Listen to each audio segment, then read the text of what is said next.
NTS हो या STS, हर test में प्रीपोजिशन से 5 से 6 क्वेश्चन जरूर लेते हैं। और आज की इस वीडियो में हम 20 most repeated and most important preposition देखेंगे जो इंशाल्लाह आपकी टेस्ट में गारंटीड पूछी जाएंगी। और इंशाल्लाह ये एक वीडियो देखने के बाद आप सारी प्रीपोजिशंस करेक्ट करके आएंगे। तो विदाउट एनी डिले चलिए वीडियो को शुरू करते हैं। नंबर 1 है हमारे पास, he is good dash English, वो इंग्लिश में अच्छा है। अब याद रखिएगा गुड के साथ हमेशा एट आता है, तो जब भी आपके सामने गुड आए तो गुड के साथ हमेशा आपने एट लगाना है। वो इंग्लिश में अच्छा है, he is good at English. अब आपसे आने वाली टेस्ट में कौन कौन सी प्रीपोजिशंस पूछ सकते हैं, आपसे पूछ सकते हैं स्माइल, तो स्माइल के साथ भी एट आता है, ये याद रखना है। लुक पूछ सकते हैं, लुक के साथ भी एट आता है। गुड पूछ सकते हैं, गुड के साथ आल्सो मैंने बताया है कि एट आता है। और पॉइंट भी पूछ सकते हैं, तो पॉइंट के साथ भी एट आता है। एंड अराइव भी पूछ सकते हैं, तो अराइव के साथ भी एट आता है। तो smile, look, good,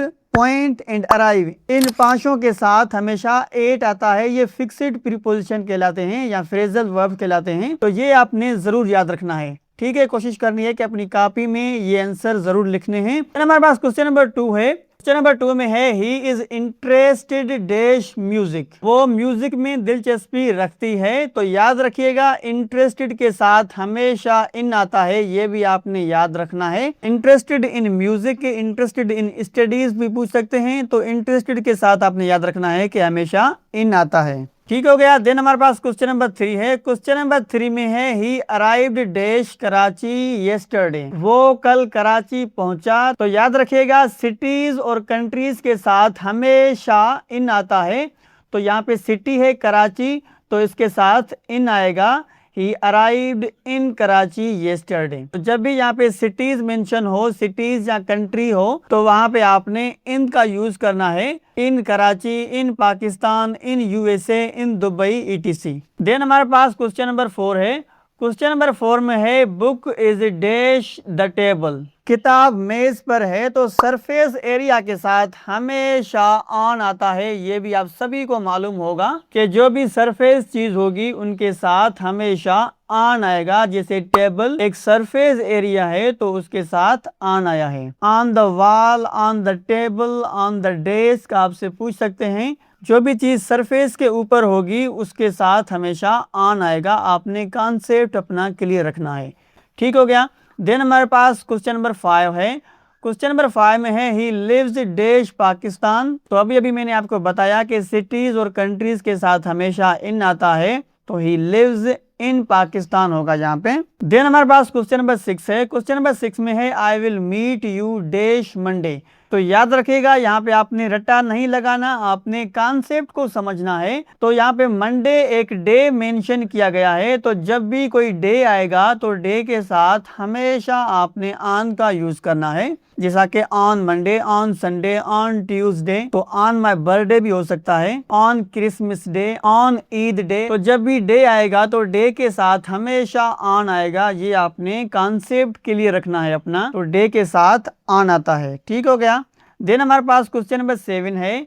question number 7 में है, the train arrived dash 9 o'clock। तो यहाँ पे 9 o'clock टाइम मेंशन हुआ है, तो जब भी फिक्स्ड टाइम आएगा तो टाइम के साथ हमेशा 8 आता है। यानी जो भी स्पेसिफिक या फिक्स्ड चीज होती है तो उसके साथ हमेशा 8 आता है, ये भी आपने याद रखना है। और मैं फिर से कह रहा हूँ कि आपने कॉन्सेप्ट क्लियर रखना है, रट्टा नहीं लगाना। 9 o'clock के साथ 8 आता है, ये याद करने के बजाय आप ये याद रखें कि टाइम के साथ हमेशा 8 आता है। तो इस तरह से आपका कॉन्सेप्ट क्लियर रहेगा और आने वाली टेस्ट में अगर घुमा फिरा के सवाल भी पूछा जाएगा तो आप इजीली इसका आंसर दे पाएंगे। देन हमारे पास क्वेश्चन नंबर 8 है। क्वेश्चन नंबर 8 में है, शी केम डैश फुट, वो पैदल आई। तो याद रखिएगा यहाँ पे ये फिक्स्ड प्रीपोजिशन इस्तेमाल हुई है, तो ऑन आएगा यहाँ पे, she came on foot. On foot ये फिक्स्ड प्रीपोजिशन होती है, तो आपने फिक्स्ड प्रीपोजिशन याद रखनी है। ज्यादातर टेस्ट में फिक्स्ड प्रीपोजिशन पूछी जाती हैं। देन हमारे पास क्वेश्चन नंबर 9 है।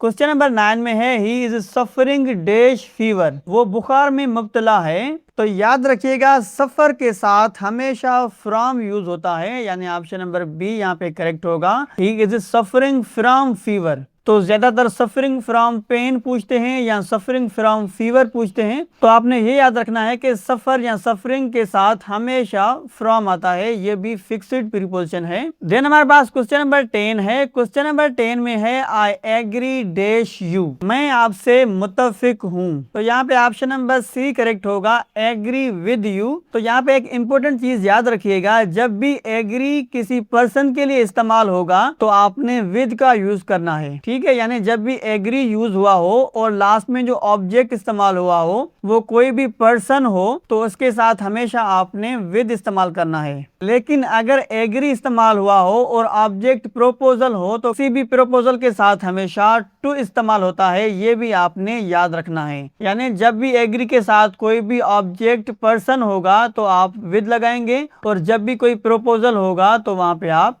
टू लगाएंगे। ये आपने अपना कॉन्सेप्ट क्लियर रखना है। देन हमारे पास क्वेश्चन नंबर 11 है। क्वेश्चन नंबर 11 में है ही वाज एब्सेंट डैश स्कूल, वो स्कूल से गैर हाजिर था। तो याद रखिएगा ये बहुत रिपीट होने वाला क्वेश्चन है और इस टेस्ट में पूछ सकते हैं। तो एब्सेंट फ्रॉम आएगा यहाँ पे, he was absent from school. Then हमारे पास क्वेश्चन नंबर 12 है। क्वेश्चन नंबर 12 में है she is married dash a doctor, उसकी शादी एक डॉक्टर के साथ हुई है। तो याद रखिएगा मैरिड के साथ हमेशा टू आता है, ये फिक्स्ड प्रीपोजिशन है। तो कोशिश करनी है कि फिक्स्ड प्रीपोजिशन का आप रट्टा ही लगा सकते हैं कि रट्टा लगा के आपने याद करनी है जो भी फिक्स्ड प्रीपोजिशन आपको बताई जा रही हैं, ठीक है। देन हमारे पास क्वेश्चन नंबर 13 है। The teacher is angry dash him, teacher उस पर गुस्सा है। तो यहाँ पे ऑप्शन नंबर बी करेक्ट होगा, एंग्री विद हिम। अब एंग्री के साथ विद इसीलिए लगेगा क्योंकि यहाँ पे जो ऑब्जेक्ट है वो पर्सन है। तो जब भी एंग्री के साथ ऑब्जेक्ट पर्सन होगा तो विद आएगा और जब भी कोई प्रोपोजल होगा या कोई और ऑब्जेक्ट होगा यानी पर्सन नहीं होगा तो उसके साथ टू आएगा, ये भी आपने याद रखना है। देन हमारे पास क्वेश्चन नंबर 14 है। क्वेश्चन नंबर 14 में है he divided the cake dash 4 parts, यहाँ पे ऑप्शन नंबर ए करेक्ट होगा, डिवाइड इनटू, ठीक है। देन हमारे पास क्वेश्चन नंबर 15 है। The patient died dash cancer, मरीज कैंसर की वजह से वफात पा गया। तो याद रखिएगा जब भी आपको डिजीज मिला हो तो डिजीज के साथ हमेशा ऑफ आता है, कोई भी डिजीज हो तो कोई भी शख्स अगर किसी डिजीज की वजह से फौत हो जाता है तो उसके साथ हमेशा ऑफ आएगा, ये आपने याद रखना है, ठीक है। देन हमारे पास क्वेश्चन नंबर 16 है। This pen belongs dash Ali, ये पेन अली की है। तो बिलोंग्स के साथ फिक्स्ड है कि बिलोंग्स के साथ हमेशा टू आता है, तो बिलोंग्स टू होगा यहाँ पे, this pen belongs to Ali, ये पेन अली की है। ये एक फिक्स्ड प्रीपोजिशन है, ये भी आपने याद रखनी है। देन हमारे पास क्वेश्चन नंबर 17 है। He is looking dash his lost book, वो अपना गुमशुदा किताब ढूंढ रहा है। तो ये यहाँ पे फ्रेजल वर्ब इस्तेमाल हुआ है। इंशाल्लाह मैं कोशिश करूंगा कि फ्रेजल वर्ब पे एक कंप्लीट वीडियो बनाई जाए। तो यहाँ पे he is looking for his lost book आएगा और फॉर किस किस के साथ आ सकता है आने वाली टेस्ट में, ये आपने याद रखना है। तो जब भी आपसे वेट, अप्लाई, आस्क, पे, लुक ये वर्ड पूछे जाएं तो इनके साथ फिक्स्ड है कि हमेशा फॉर आता है, ठीक है। तो ये वर्ड आपने याद रखने हैं, वेट, अप्लाई, आस्क, पे, लुक, इनके साथ हमेशा फॉर आता है।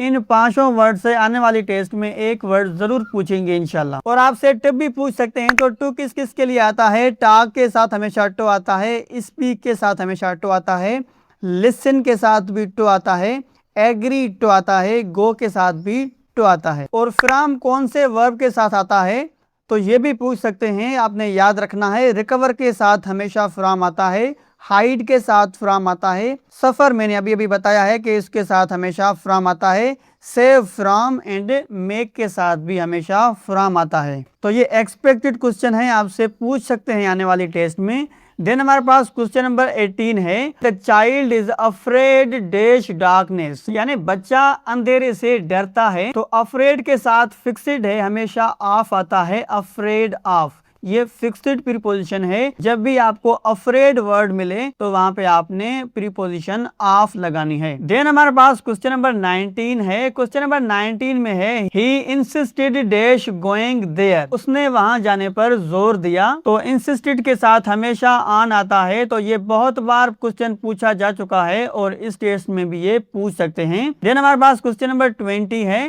क्वेश्चन नंबर 20 में है he is proud dash her success, वो अपनी कामयाबी पर फख्र करती है। तो आप सभी को पता होना चाहिए कि प्राउड के साथ हमेशा ऑफ आता है, ये भी फिक्स्ड प्रीपोजिशन है। जब भी प्राउड आएगा तो प्राउड के साथ हमेशा आपने ऑफ लगाना है। देन हमारे पास क्वेश्चन नंबर 21 है वी आर गोइंग डैश बस, हम बस के जरिए जा रहे हैं। तो व्हीकल्स के साथ हमेशा बाय आता है, आप सभी को मालूम होगा ये।